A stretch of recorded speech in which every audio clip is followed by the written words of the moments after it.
Om Namo Bhagavate Vasudevaya.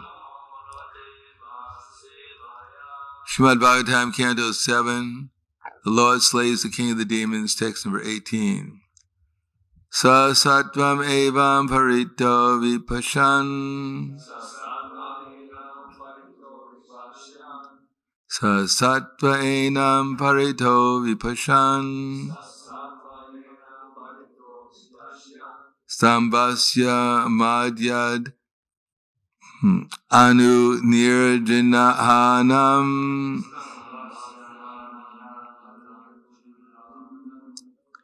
Nayam rigo napi naro vichitram.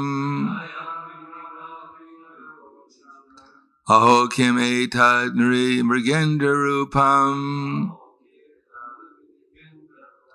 Sa sattvamenam parito vipashan.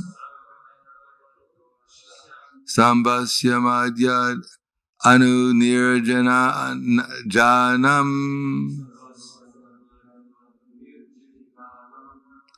Nayam rigo napi naro vichitram. Aho kim aitanri mrigendra rupam. Sa sattvamenam parito vipashan. Sambasya madhyad anu nirjihanam. Nayam vigro napi naro vichitram. Aho kim etadri mrigendra rupam.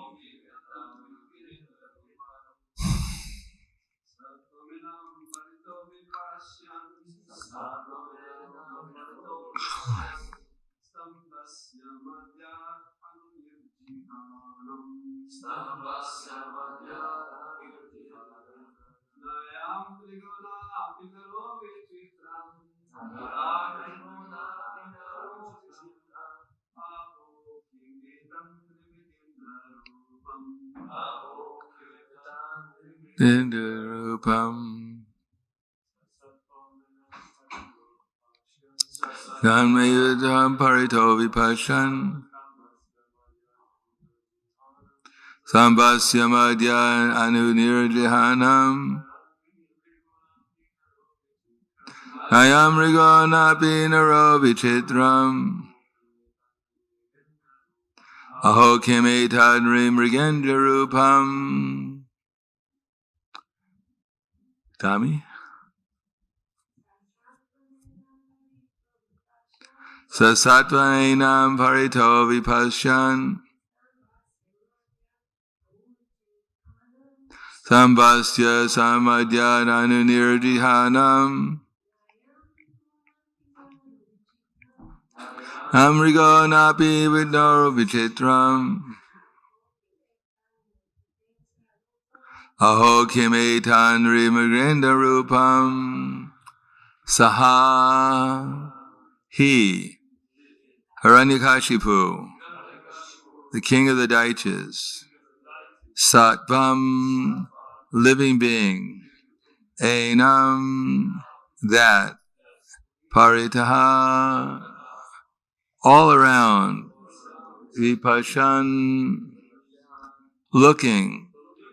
Stambasya, of the pillar. Madhyat, from the midst.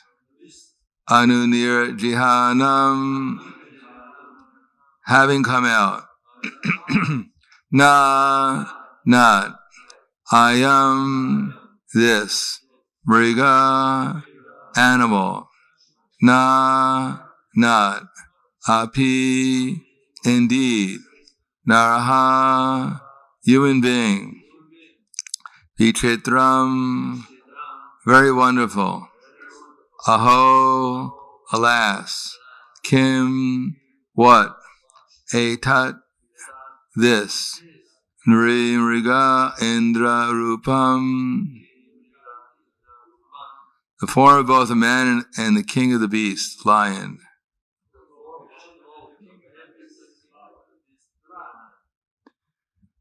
Mriga indra rupam, While Hiranyakashipu looked all around to find the source of the sound, that wonderful form of the Lord, which cannot be ascertained to be either a man or a lion, emerged from the pillar.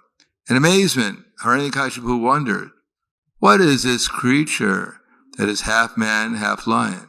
Oh, we could have been there, we could have told him. Depends who we asked, I guess. Purport. A demon cannot calculate the unlimited potency of the Supreme Lord. As stated in the Vedas, Parasya Shaktir Vividaiva Shuyate Svabhavaki Jnana Bala Kriya Cha. The different potencies of the Lord are always working as an automatic exhibition of His knowledge. For a demon, it is certainly wonderful that the form of a lion and the form of a man can be united, since the demon has no experience of the inconceivable power of which the Supreme Lord is called all-powerful. Demons cannot understand the omnipotence of the Lord. They simply compare the Lord to one of them. Avajananti mamudha manushintanam ashrityam. Mudhas, rascals, think that Krishna is an ordinary human being who appears for the benefit of other human beings. Param bhavam ajanantaha. Fools, rascals, and demons cannot realize the supreme potency of the Lord, but He can do anything and everything. Indeed, He can do whatever He likes. When Hiranyakashipu received benedictions from Lord Brahma, he thought that he was safe, since he received the benediction that he would not be killed either by an animal or by a human being. He never thought that an animal and a human being would be combined so that the demons like him would be puzzled by such a form. This is the meaning of the Supreme Personality of Godhead's omnipotence. Sasattvamenam parito pashan vipashan stambasya madhyan anunirjihanam nayam mrigonapi naro vichitram aho kim etan mrigendra rupam. While Hiranyakashipu looked all around to find the source of the sound, that wonderful form of the Lord, which cannot be ascertained to be either a man or a lion, emerged from the pillar. In amazement, Hiranyakashipu wondered, what is this creature that is half man and half lion? Namo Vishnu Vidaya Krishna Prasthaya Bhutale Srimate Bhaktivedanta Swami Namane Namaste Saraswatam Deve Gauravani Bacharane Nirvishesha Srinivadi Paskyatyade Satarne. In the Bhagavad Gita, Krishna says, Naham Prakasha Sarvasha Yoga Maya Samavrita Mudoyam Nabijananti Lokayam Ajam Avyayam. That I am never manifest to the foolish and unintelligent. For them I am covered by my eternal creative potency, Yoga Maya, and so the deluded world knows me not, who am unborn and inexhaustible. So currently, we can understand Krishna partially. And in the human form of life, everyone has the opportunity to understand Krishna at least partially. According to the modes of nature that we're under, we understand everything partially. But Krishna says, Sarva Dharma Parityajya. We have to, if we want to understand Krishna as He actually is, we have to surrender. Now the demons, they're demons because they never surrender. And the devotees are devotees only if they surrender. Otherwise, what is the meaning of being a devotee? Jesus Christ, for instance, said, thou shalt not kill. But if one is a so-called follower of Jesus Christ, but he doesn't like this instruction, and he kills anyhow, then how can one actually understand what Jesus Christ, who He is, and what He's doing, and what He's saying? One has to surrender. Krishna demands it.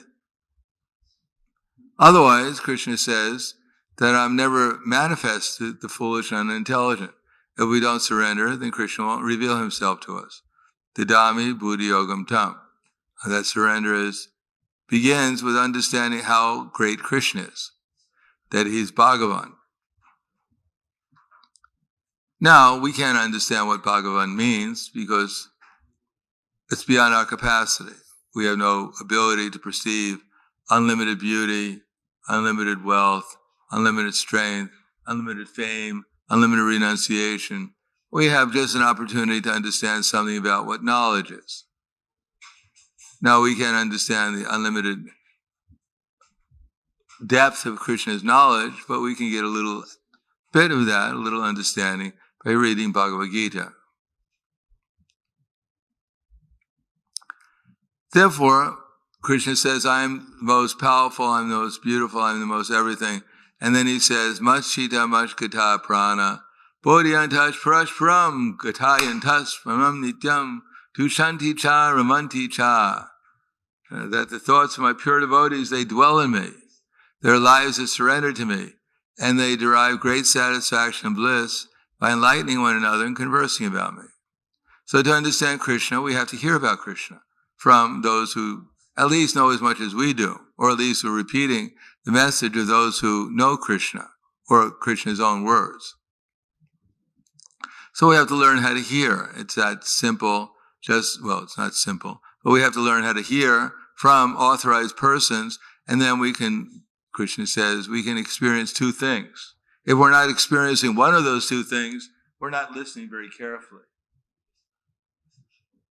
One of them is tushanti.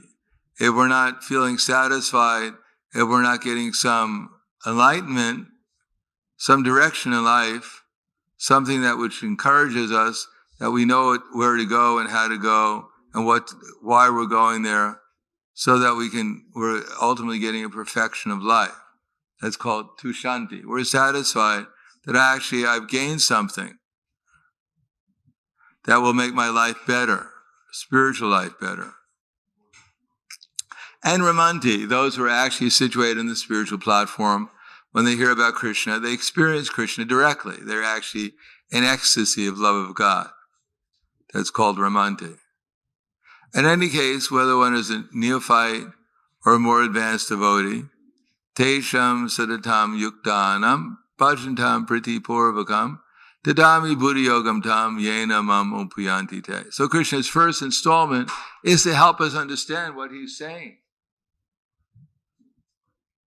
First, we're hearing it. We don't even know if we're really hearing it. We assume we're sitting here and hearing something, but we never know what's going on in everyone's mind, whether or not we heard anything. Hopefully, at least remember that was the Bhagavatam we read. And even more deep than that it's the 7th canto. And if we're really paying attention, we'll find out this is the 8th chapter of the 7th canto.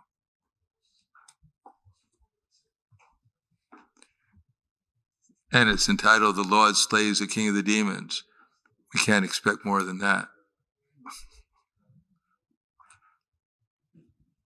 In any case, the idea is we should be hearing, and if we're actually hearing correctly from the right source, then it should encourage us to want to perform devotional service in two ways, more steadily and more enthusiastically. Otherwise, what is the meaning of hearing about Krishna if we're not prepared to do more steady, enthusiastic service for him, with more priti, with more yukta? And when Krishna sees that we're actually trying to become more steady and more enthusiastic in our service, then he lets us know how to do it. That's the Dhammi Buddhi Yoga. He gives us the intelligence to do it. And if we apply that intelligence, then tesham anupakampartam ahama jnana jam tamaha nashamyam yatmabhavashto jnana dipena bhashvata. Then Krishna personally reveals himself. Not only he gives us intelligence, but he shows himself to us personally. And in that ecstasy of perceiving Krishna and Krishna consciousness, then everything becomes clear, just like the sun lights up everything in the daytime. It's not enough to hear about the sun, or even to understand that there's a sun, or there's a possibility of realizing the sun. Of course, probably not today. But you have to understand, if someone says there is a sun, it looks like this, and you can experience the heat, but you have to go outside. At least we have to make the effort to go outside. We actually want to experience the sun. So Krishna tells us and gives us the intelligence by which we can understand the science of Krishna consciousness, but then we have to apply it within our lives, not just theoretically, but practically. As Sanatana Goswami told Haridas Thakur, as some people, they preach very nicely, but they don't act properly. And some people act properly, but they don't preach. But you're the best because you're not only preaching, but you actually act properly. So we not only have to know the knowledge, but we have to apply it. And then Krishna will be merciful, especially in this age, if we apply it to understand that we're Krishna's eternal servant, and then apply it for distributing Krishna consciousness to whomever we meet. Otherwise, our Krishna consciousness will be incomplete, because Krishna himself comes as Chaitanya Mahaprabhu to distribute his message, and he asks us to cooperate. So if we don't cooperate, then obviously we're not following his instructions. In any case, we have Hiranyakashipu. There is no way he can understand reality because he's a demon. He understood something about reality. Utkramantam siddhim vapi, punjana vagananvita, vimudo nanapashanti, pashanti jnana chakshusha. The foolish, they cannot understand how the living entity quits his body or what kind of body he enjoys under the spell of the modes of nature. But those whose eyes were trained with knowledge can see all this clearly. So, although Hiranyakashipu was a demon, he was a demon in Satya Yuga. Therefore, at least he understood that he was eternal. Otherwise, if he thought he was temporary, how is it possible that he could have fasted to the extent that the moths and the ants and the insects ate his body? Otherwise, a moth would have come along and bit him and he would have screamed, "Oh, this is too much. I'm going home. I need insect repellent out here." No, he was able to tolerate because he wasn't in the bodily concept of life. Still, he was a demon, so he thought he was God. He thought he was the supreme. But at least he didn't think his body was the supreme. He saw it as a vehicle to rule over the material existence.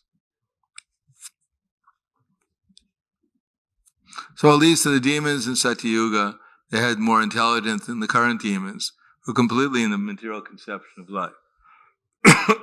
Although both of them are quite dangerous.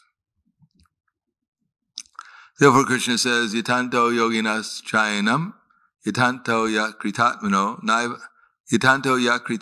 naiva pashanti chetasa. The endeavoring transcendentalists were situated in self-realization and see all this clearly, but those who are not, although they may try, cannot see what's taking place. That without surrendering to Krishna, Krishna will not reveal knowledge to us. He will not reveal himself. He will not reveal ultimate reality to us. It doesn't depend upon anything else other than surrender to Krishna. And Krishna being pleased and revealing himself, then we can actually see what's taking place. Otherwise, it's impossible. The yoga systems are all partial methods of surrendering to Krishna. But because ultimately one doesn't surrender to Krishna as a person, therefore one's knowledge always remains incomplete. And ultimately, incomplete knowledge will not allow us to escape from material existence and enter into the spiritual world. Only by accepting our position as Krishna's eternal servant can we enter into the spiritual world and serve Krishna eternally. We have to serve something.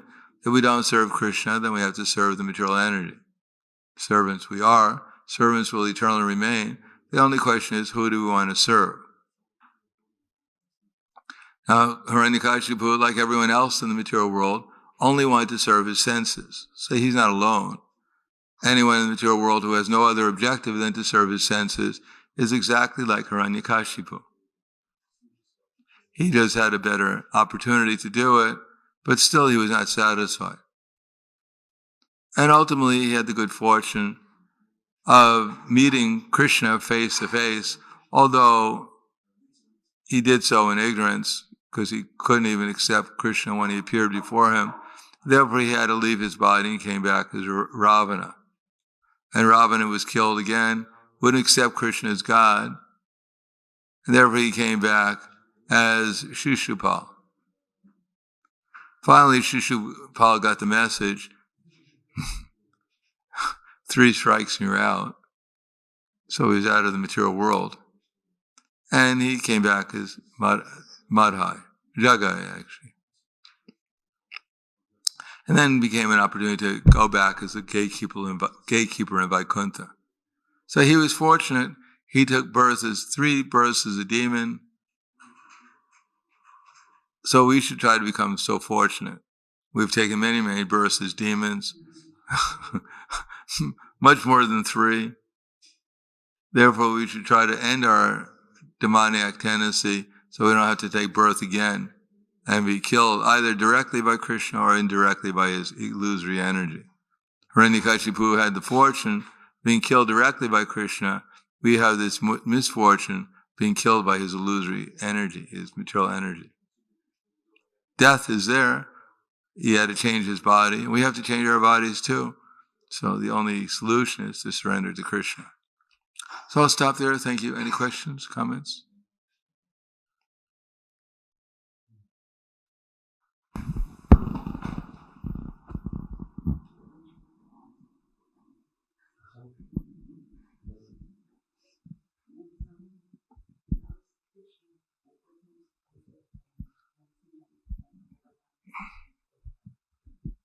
She's asking if Krishna's surrender to Radharani is complete.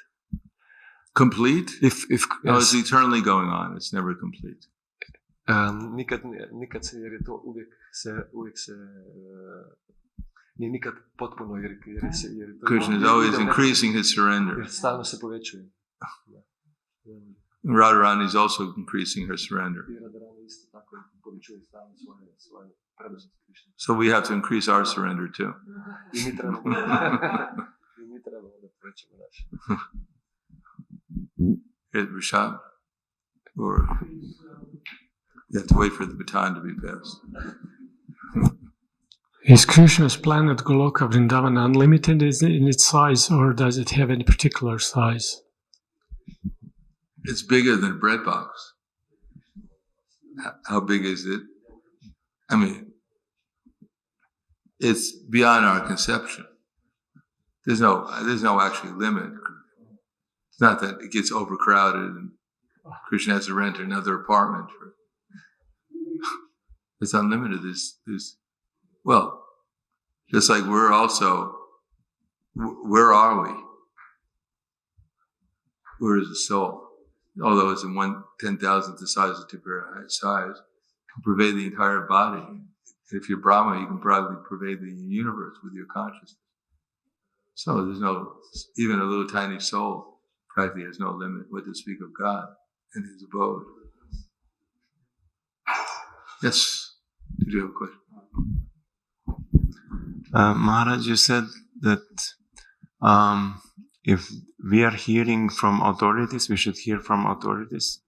And if we get Tushyanticha, Ramanticha, then that's okay. If not, we are hearing not properly. We are not.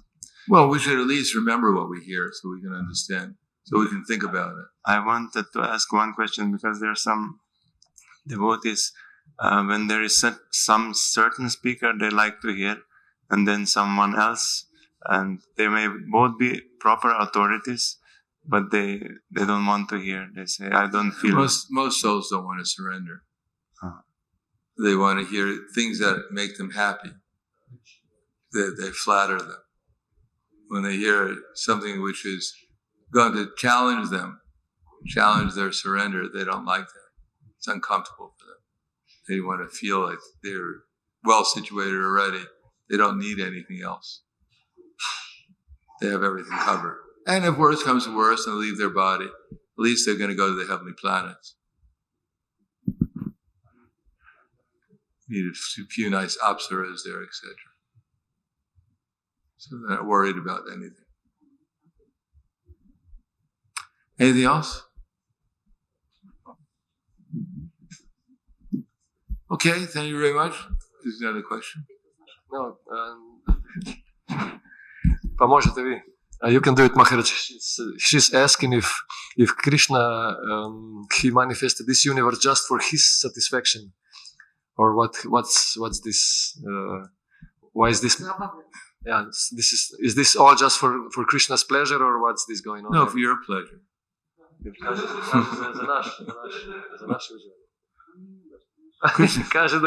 She said it's not. No, Krishna manifested to bring the souls back to God. That will make him happy. It'll make us happy too. Krishna is not only interested in his own happiness, he's interested in everyone's happiness.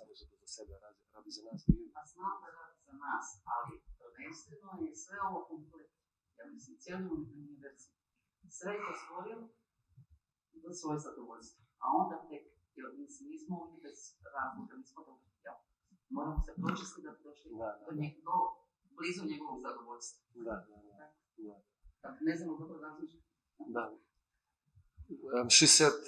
She said that Krishna first manifested this universe and then because he wanted it, and then we came here and yeah, we had nothing else to do. Maharaj kaže da baš nismo imali ništa drugo da radimo pa smo došli. We're just hanging around. Well, look at the universe. Let's go. Check it out. Znači smo htjeli biti Krishna, htjeli smo kontrolirati. Da, ona zna, she knows that we came here because we wanted to be in Krishna's place. She knows that. Yeah, that's right. Krishna he put us here because, and he created the material universe specifically so that we can begin our material activities and maybe begin our devotion, carry on our devotional service and practice devotional service here, become eligible to go back to God. So it's a chance either to keep on endlessly trying to imitate Krishna or to surrender to Krishna. That's